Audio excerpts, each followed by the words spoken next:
Abbiamo appena appreso che oltre a questo primo caso di variante Delta comparsa nel nostro territorio, l'Istituto Zooprofilattico ci ha comunicato ulteriori altri 2 casi e questo ci dice che dobbiamo mantenere tutti molto alta l'attenzione. Una turista del nord Europa giunta nel Bellunese dopo una vacanza in Spagna e una ragazza residente nel Feltrino, per ora non collegata al focolaio sportivo sociale insorto lo scorso 26 giugno. Sale a 3 il numero dei casi di variante Delta sequenziati dall'Istituto Zooprofilattico delle Venezie a seguito dell'analisi dei tamponi inviati dal Dipartimento di Prevenzione dell'ULSS Dolomiti. Una variante che si manifesta con sintomi blandi, un banale raffreddore, qualche colpo di tosse che tuttavia non debbono essere sottovalutati. Abbiamo allertato l'ottima catena dei medici di medicina generale nel segnalare, nel invitare le persone a fare il tampone anche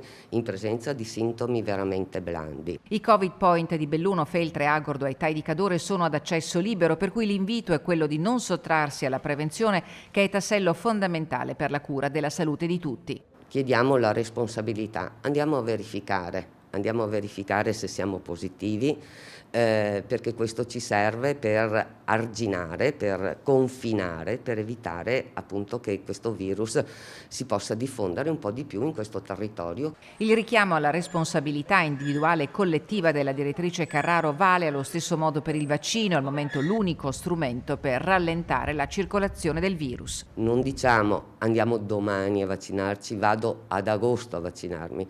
Se è possibile, abbiamo posti, bisogna farlo subito un po' se abbiamo tutti quanti a cuore questo territorio e queste popolazioni.